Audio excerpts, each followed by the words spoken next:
Saudara, bagaimana dengan penanganan bencana di wilayah Provinsi Aceh, Sumatera Utara, dan juga Sumatera Barat terkait dengan fasilitas kesehatan dan juga apa saja yang harus diperhatikan? Sudah bergabung bersama kami, ahli kesehatan Global Griffith University, yang juga dosen manajemen bencana kebijakan kesehatan bersama kami melalui sambungan daring, Diki Budiman. Selamat pagi. Selamat pagi, Mbak Disti. Ya, Pak Diki, ini kan kalau kita lihat ya, sudah lebih dari 10 hari banjir dan juga longsor berlangsung di Sumatera Utara, ada juga Sumatera Barat dan juga Provinsi Aceh. Sebenarnya apa resiko kesehatan yang paling mendesak yang kini mengancam warga terdampak bencana? Ya, penyakit yang ada saya dua hal yang saya ingin sampaikan. Pertama ada tiga penyakit yang paling dominan menjadi masalah ya kesehatan setelah bencana adalah khusus untuk Indonesia dan ini tidak berbeda dengan data luar negeri juga ya. Pertama adalah leptospirosis di mana ini dominan pasca banjir ya. Kenapa dominan? Karena banjir ini menyebabkan paparan manusia terhadap air lingkungan yang terkontaminasi kotoran hewan, ya, terutama tikus. Nah, kondisi genangan ini, pasar yang tergenang, sanitasi terganggu ini yang meningkatkan risiko. Kemudian kedua ada penyakit diare ya, tifoid termasuk juga bahkan potensi kolera ya, walaupun ini masih relatif kecil, tapi diare dan demam tifoid ini cukup besar. Dan ini terutama karena kerusakan infrastruktur air minum ya. Jadi konsumsi atau kebutuhan air bersih ini menjadi sangat penting. Dan ketiga adalah infeksi saluran nafas. Bahkan kasusnya bisa lebih tinggi, terutama di lokasi-lokasi pengungsian, di mana anak-anak tinggal di tenda yang padat, ditambah lagi biasanya dekat misalnya dapur umum yang ventilasi sirkulasi udaranya kurang baik. Baik, Nah, ada satu lagi nih Mbak Disti, penyakit dengan kontribusi terbesar pada kematian pasca bencana. hmm, Biasanya segera setelah bencana, penyakit yang timbul tentu trauma langsung ya. Ini termasuk orang tenggelam, tertimpa, ya, bahkan harus hati-hati. Dia ingin mungkin kembali ke rumahnya, ingin mengecek atau ini sangat berbahaya ya, karena bisa mungkin dia tergelincir lancur atau mungkin bangunannya dalam kondisi yang labil. Ini yang harus diperhatikan dan diingatkan. Selain itu ada juga bukti dari beberapa kejadian bencana di Indonesia dalam 2-3 tahun terakhir melaporkan bahwa leptospirosis pun itu berkontribusi penting terhadap kematian terkait penyakit infeksi pasca banjir. Nah, ini yang bahkan di tahun 2025 saya kira cukup serius ya. Dan terakhir adalah dehidrasi berat dan ini umumnya pada anak-anak di bawah 5 tahun. Oke, jadi ada beberapa penyakit yang kemudian ini Iya, mengancam warga terdampak di pengungsian. iya, Salah satunya ada leptospirosis, begitu ya. Yang kalau kita iya, lihat masih ada genangan banjir di mana-mana, lingkungan yang tidak bersih, tidak sehat, iya. begitu ya. Termasuk juga ada diare di sana. Hmm. Apa yang paling ini ya Pak, dampaknya ketika banyak kita dapat laporan warga bahkan harus meminum air genangan Hmm. banjir karena tidak ada pasokan air bersih, belum ada pasokan air bersih yang merata di sana. Nah, Bagaimana? ini yang berbahaya ya, pemirsa dan juga Pak Adisti ya, bahwa pada saat situasi seperti ini sebetulnya yang harus diprioritaskan adalah pertama adalah akses air bersih dan sanitasi. Jadi bukan hanya air bersih untuk minum, masak ya, ataupun mandi, tapi juga sanitasi ya. Sanitasi ini adalah ya dia kan akan harus kencing, buang air besar. Nah, ini yang harus dipastikan ketersediaannya meskipun dalam konteks masih darurat ya. Karena kalau itu tidak, itulah yang akan akhirnya menambah potensi risiko terjadinya masalah kesehatan yang serius dan ini bisa menyebabkan bencana tambahan. Bencananya berupa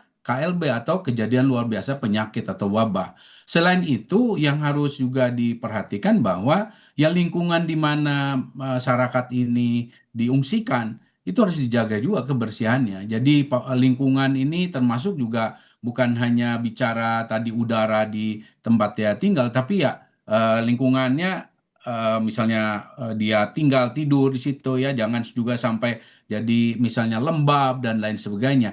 Hal lain yang juga harus diperhatikan adalah bahwa dari pihak pemerintah ini harus melakukan melakukan satu tindakan mitigasi ya, pencegahan dalam bentuk surveillance namanya ya. Kalau saya, karena saya epidemiolog juga, jadi bicara ini adalah memastikan bahwa tidak ada keluhan atau kejadian di mana ada orang dengan demam yang tinggi tapi dibiarkan tidak terdeteksi, atau batuk yang berkelanjutan, atau ada luka infeksi misalnya karena dia mungkin tadinya terdampak, terluka, dan ini tidak cepat ditangani karena ini bisa jadi tetanus. Dan ini yang harus segera direspon. Selain itu, ada yang hal penting juga ya, pengendalian vektor atau reservoir. Jadi pengendalian ini termasuk ya kalau dia itu ada di wilayah yang banyak, karena genangan airnya banyak nyamuk, ya harus dikendalikan. Jangan sampai mengundang masalah lain, karena nyamuk apalagi Sumatera dua hal, bukan hanya demam berdarah tapi juga malaria gitu. Hmm. Selain itu juga karena misalnya mungkin ada dari genangan dari pasar ya, atau sampah yang tertutup dan lain sebagainya. Ini yang harus diperhatikan adalah tikus ya, habitat tikus di area pengungsian. Jadi ini yang juga harus pengendalian vektor dan reservoir ini juga yang harus disampaikan oleh atau dikendalikan oleh pemerintah. Oke, yang juga kemudian tadi saya berbincang dengan Direktur Utama Rumah Sakit Umum Daerah di wilayah Takengon soal pelayanan kesehatan bagi pasien cuci darah, termasuk juga suplai Hmm. oksigen yang masih kurang. Apa yang kemudian Ya. bisa segera dimitigasi atau diantisipasi oleh Kementerian Kesehatan terkait dengan hal ini juga, Pak Diki? Ya, yang harus sekali pertama dilakukan terutama adalah sumber data dari Dinas Kesehatan, atau terutama Dinas Kesehatan Kabupaten Kota yang memiliki perangkat ya ke bawah ya. Mereka harus mendata ya kondisi rumah sakit tentu bekerja sama dengan para direktur rumah sakit ya untuk memastikan bahwa ketersediaan obat, alat, termasuk kondisi apa namanya tenaga kesehatannya juga, karena SDM ini, dokter, perawat ini kan ada yang juga mungkin terdampak. Nah, ini semua harus segera dilakukan pendataan ya untuk melihat kondisi ya masing-masing dari rumah sakit itu. Nah, ketika itu terjadi gap, nah itu yang harus segera dilaporkan pada provinsi maupun termasuk terutama ya adalah pemerintah pusat, dalam hal ini Kementerian Kesehatan. Ini yang harus segera diisi ya. Karena ini tidak bisa mengandalkan mekanisme rujukan setempat karena masing-masing sudah menghadapi masalah yang berbeda-beda. Nah, ini yang harus didatangkan, disupport dari pemerintah, baik itu Kementerian Kesehatan sendiri, dan tentu kan ini bisa berjejaring dengan TNI ya, TNI atau apa Angkatan Darat ataupun yang lainnya.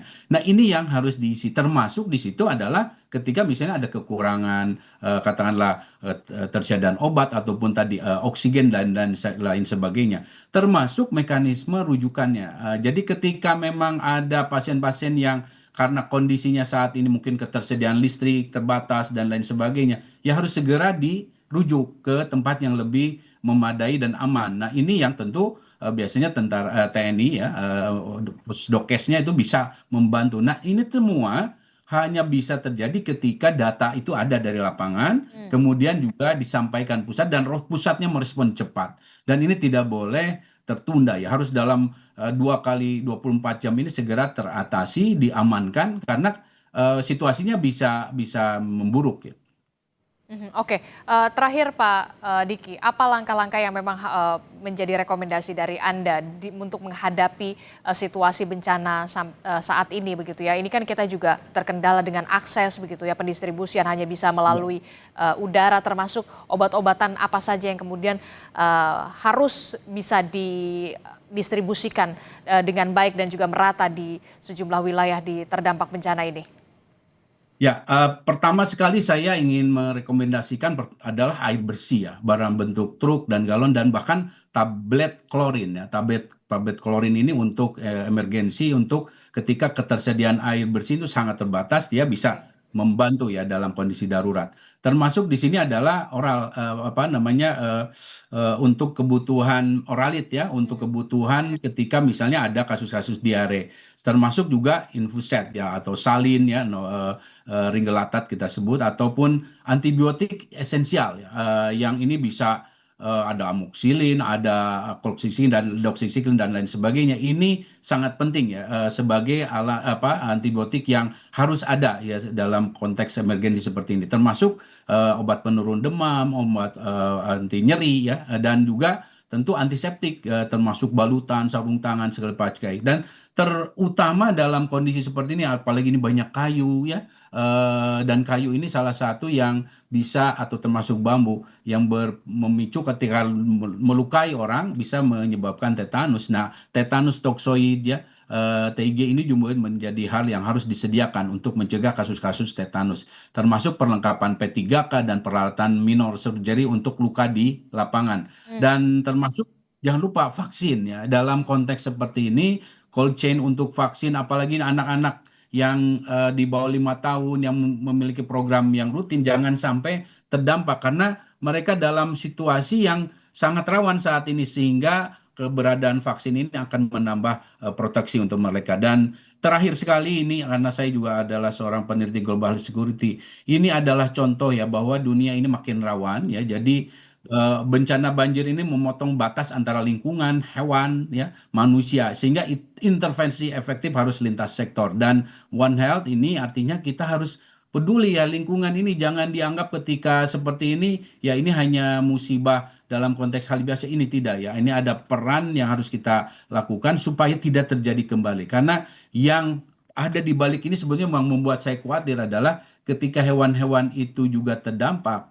Ini bicara potensi adanya pelompatan virus ke inang yang baru itu bisa terjadi dalam konteks seperti ini. Jadi sekali lagi jangan berbuat kerusakan pada alam ini, terutama hutan-hutan kita, karena itu akan kembali pada kita satu waktu nanti menjadi satu ancaman kesehatan yang jauh lebih serius. Oke, baik, terima kasih Diki Budiman, ahli kesehatan dari Global Griffith University dan Yarsi yang juga merupakan dosen manajemen bencana dan kebijakan kesehatan telah bergabung bersama kami. Terima kasih Bapak, Assalamualaikum, sehat selalu. Waalaikumsalam.